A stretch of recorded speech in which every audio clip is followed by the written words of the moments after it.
and we are recording. I just want to thank everybody for participating and signing in. I'm very excited to present this. I'm really overwhelmed at how many people really are interested in learning how to tap into that intuition, to that psychic ability that we all have, that it's really a part of all of us, but sometimes we don't always pay attention. So hopefully this 20 to 30-minute session will help you with tuning in and how to practice.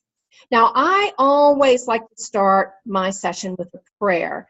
So I just invite you to close your eyes if you're comfortable, but that sets my intention, which is really important when you are wanting to listen to what the divine has to tell you. So I invite you to close your eyes, and I always start with the breath. That does two things. One, it helps me calm down, and then also if I'm doing a reading and tuning in for someone else, it helps me connect with their energy. So I invite you to close your eyes, and we'll breathe in through the nose and out through the mouth. So we'll breathe in and breathe out. Breathe in and breathe out. Breathe in and breathe out. Dear Spirit, as we enter into this session to learn and gain information, we envision light all around us, both individually and collectively. This light is open at the top for divine guidance and access to the highest realms. This light is also open at the bottom for keeping us safe and grounded to Mother Earth. We ask that information flow through each one of us individually for our best and highest good, and the best and highest good of everyone involved. We give thanks for this, we allow it, we let it be, and so it is. Amen. So I always start with that because it sets the intention, and it's also a prayer of protection so that whatever we get, we're protected in the light. Let's just get started. One of the things that I like to talk about before we actually get into the 3 ways to develop your psychic ability is the need to practice. Now, people don't always like to hear that. And even if you have a great ability to tune in, it's always important to practice. Practice on yourself or practice with a partner. And I recommend that you set a time and a place with spirit to practice. It may be once a week, it may be every 2 weeks, it may be every day, but set a time. You're making time to practice, and that's really important. I also think it's very important to set your intention, and I do that with every single session that I have, whether it's for myself or whether I'm working with a client, whether I'm doing a reading or we're working on a healing modality. I always say a prayer, and I feel like that encapsulates me and my client, or in this case, everybody on this call, in a way that feels very safe and protected. I also make sure that my energy is clear. And a couple of ways to do that is to ground and to imagine everything that's not mine going back down into Mother Earth, so that I only have what is my energy, because I don't want, especially if I'm doing a reading for someone else, I don't want my energy to get mixed up, so to speak, with someone else's energy. So that's really important that I keep my energy clear. And I also do an energy break every single time after a reading, and that's really important. Now, you can use this energy break anytime. It doesn't have to be just for readings, but it's really simple and really fun. And I have a lot of people that are doing it now. So what you do is you put your hands together like this, and then your intention, again, is to break the energy with the person that you are reading, or you can use it if somebody's bothering you in a line, or you have that boss that drives you crazy. Just pull your hands apart and think in your mind, I'm breaking the energy with that person. And then zip the other person up, and then zip yourself up. Now, you can do this on the sly. I use my hands a lot when I'm talking, So I've gotten to where I can just do this and people don't really even know what I'm doing. And it works well if it's somebody that's kind of irritating me. So just break the energy, zip them up and zip you up. So that way you don't have any of their energy in your field. You let it go with them because we want to serve them. We want to serve others. We don't want to take on their energy. So grounding, allowing that energy to go down into the earth that's not yours, and then doing the energy breaker. Super, super important things when you are doing readings or connecting with spirit. So the first thing that I want to talk about is we all listen in different ways. So if you got the email and you're on this call, you understand that there's different ways. And you need to pay attention to that when you are tuning in. Am I getting something in my mind's eye up here? Am I hearing something? Am I smelling something? Am I tasting something? Is my body tingling in some way? Is there something going on? Do I just know something that I didn't know before that has just come through? So pay attention to everything that is happening with you. Sometimes when we tune in, we can get just a deluge of so much information. We can always ask spirit to slow down. Hey, break this up for me. Break it down for me. I've gotten too much information. Take a breath, breathe, and then allow spirit to feed you that information when it's appropriate. So the first way to actually practice tuning in and understanding your psychic ability is through scrying. Now, scry is a Sanskrit word that means to see.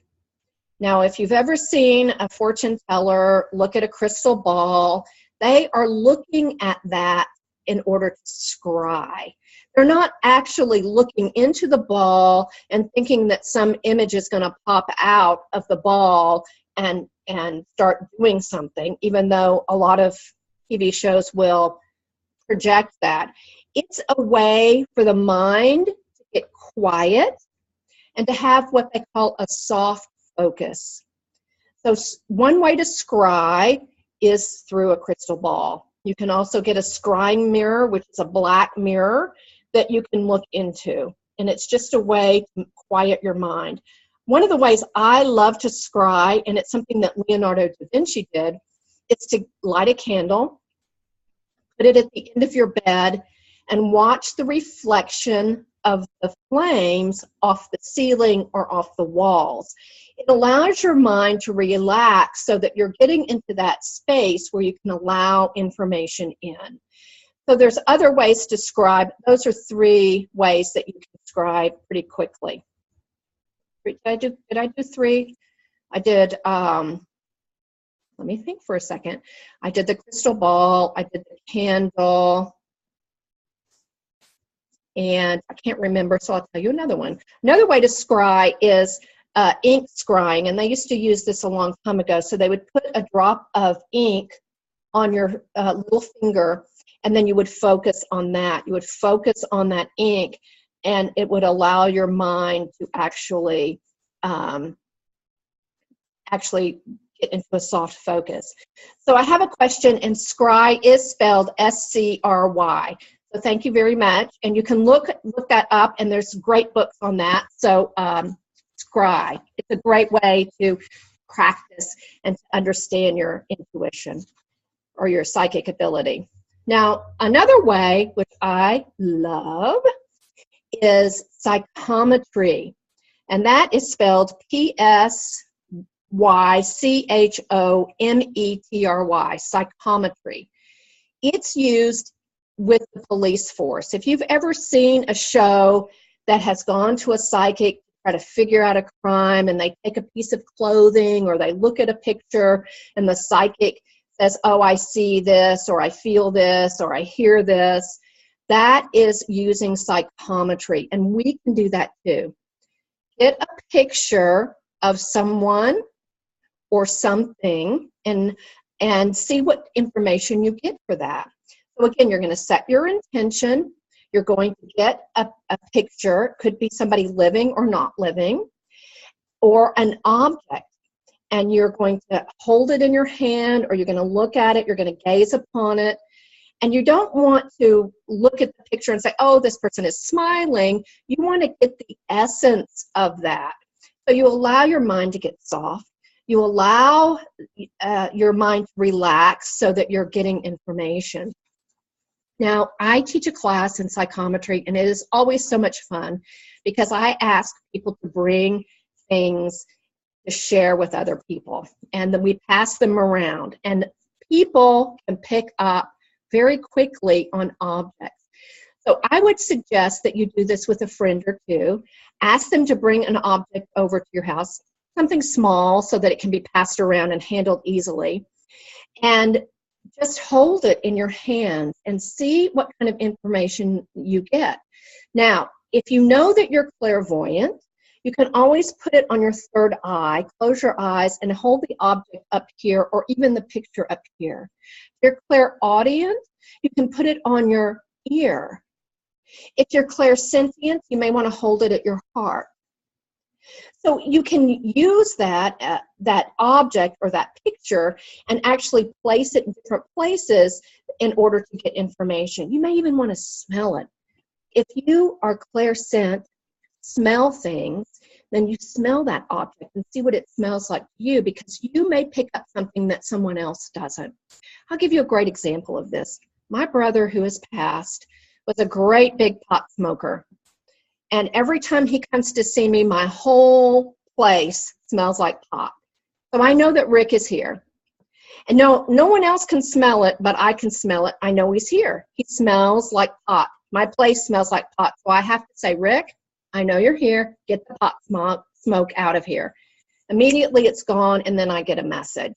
So be aware of everything that you get when you're using psychometry.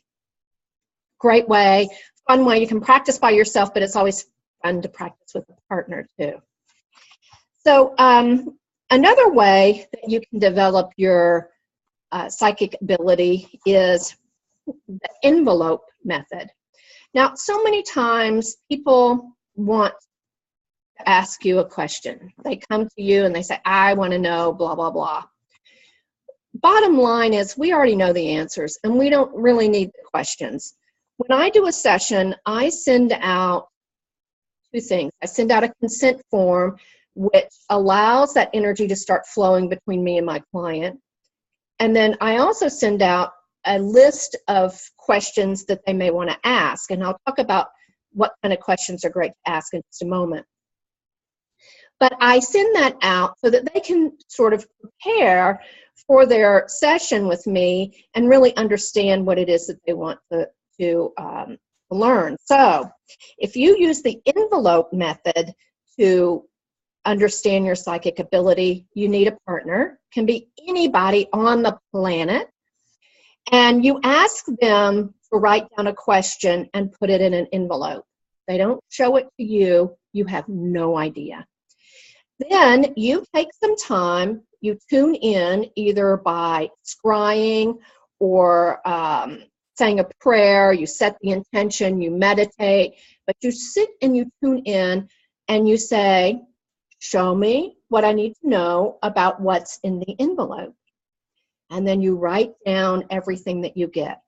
Now, this is where trust comes in. Many times we get information and we think, this is crazy.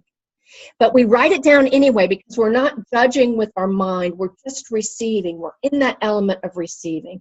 You might get green frogs jump in the pond, or you might get the sound of rushing water, or you might smell fresh baked cookies. It doesn't matter. Whatever you get, whether it's long or short or in between, write it down. Trust what you get. Then at another time, contact your partner and say, I want you to read me the question that I just tuned into. And you'll be amazed at how your answer will go with the question, even though you didn't know what the question was. It is pretty amazing. So those are 3 ways to actually tap into your psychic ability. I want to talk a little bit about questions. And anybody that's taken any of my classes I'm sorry I'm repeating this, but it's really, really important. So many times our questions are very narrow questions. Do I need to take job A or job B? Do I need to marry Bill or Bob? Whatever it is, it's an either or question or a yes/no question. We are limiting our answer when we ask a yes/no question, and we are telling the universe we only want you to give us a yes/no or a this or a that answer. So I always talk about the funnel. Imagine having a funnel on your head, giant funnel. Ask a broad-based question. What do I need to know about a new job? What do I need to know about relationship with my spouse or with my significant other? Or what do I need to know in order to attract someone into my life? And then allow the universe to narrow that down for you. Perhaps you're asking about a job and you get a picture of a dog. And you're thinking, okay, I got a picture of a dog. What does that mean? Well, that means you need to go to work at PetSmart. Or that means, no, you need to start your own grooming business. So ask a big question first. What do I need to know about X? Let the universe give you something and then start to narrow the question. Because if you start with what I call an eyedropper question, this is all the room that you have for the universe to answer you. Start with a broad question and then narrow it down. Another thing too, and this is really another way to kind of tune in, maybe this is 4 ways to tune in, is I always say this. If I need something quick and in the moment and I can't figure it out, this is what I say, and my friend Daia told me about this, and I use it all the time. I'm one with the one. The one knows everything. Therefore, I know everything. Show me what I need to know. Now, I did this one morning when I could not find my keys to my car. I'd looked everywhere. And I'm standing at my dining room table, and I was told, they're in front of you. And I looked down, my purse in front of me, and I thought, I have cleaned out my purse 3 times, but I'm going to clean it out again because you're telling me it's in front of me. So I clean out my purse, no keys. So I said, okay, I need more information. And I was told, pick your purse up. And guess what? My keys were underneath my purse. So many times when we get information, we can always ask for more. Start out broad, go narrow. I have no idea how long I've talked. Oh, about 20 minutes. Good. Does anybody have a question? If you have a question, just type it in the chat box, and then I'll be glad to unmute your microphone. So if you have a question, just let me know. Nobody's typing. Oh, I guess that's a good thing.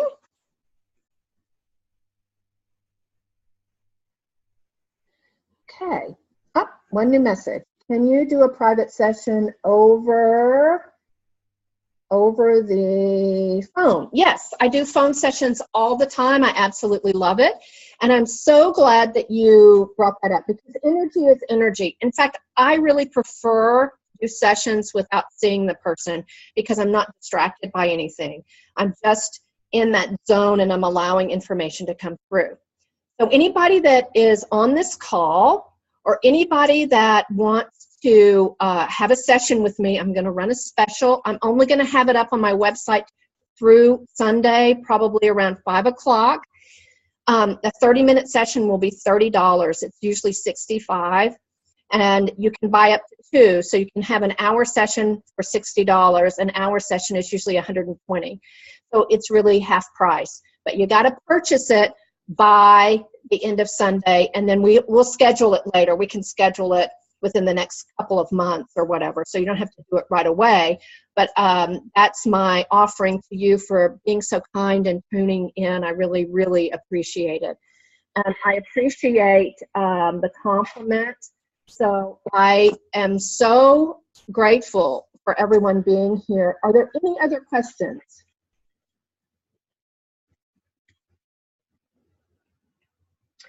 Okay, I will be posting this on YouTube, but you'll still have to have the link in order to access it. And that will probably not be until tomorrow because I have another obligation after this. I really appreciate everybody's participation and your compliments and everything like that. So, oh, I'm getting another question. Can you say the 4 steps of the one again? Okay. So I'm one with the one.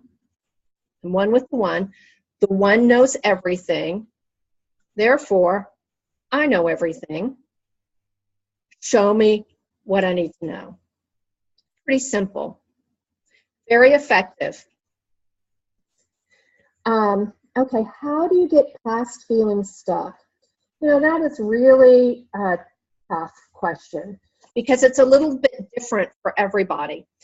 One of the things is, just like if you're working out your body and you get to that point where you're stuck, it's like, oh my gosh, what am I going to do? Well, you're going to stick it out and you're going to go back to the gym. You may try something new. You may try a new workout, but you're not going to give up. So if you're stuck, you really need to continue on and work through it and trust what you get, and then be grateful. Just say thank you, thank you, thank you.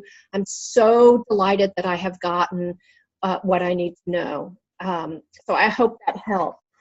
I've got a couple of other questions. Let me see. I missed this part. Could you please type the mantra again? Well, it will be on the link, so you can go in and actually get that. Oh, there's somebody typed it for you. So good, good. Let's see. There was another question. I think that's it. So I don't think there's any other questions. Again, I appreciate everybody's participation. I always like to end with a prayer because, again, that sort of encapsulates everything for me, and it's also my beginning of the energy break because I don't want to take your energy with me because you need it. So I just invite you to close your eyes. Dear Spirit, we give thanks for this session tonight, and we hope that it's been beneficial for everyone involved. We give thanks for your wisdom as it illuminates each one of our paths, and so it is. Amen. So thank you very much, and I will post this, and if you have any questions, you can always email me, and if you would love to buy a session, I'd really appreciate it. Thank you so much. Bye for now.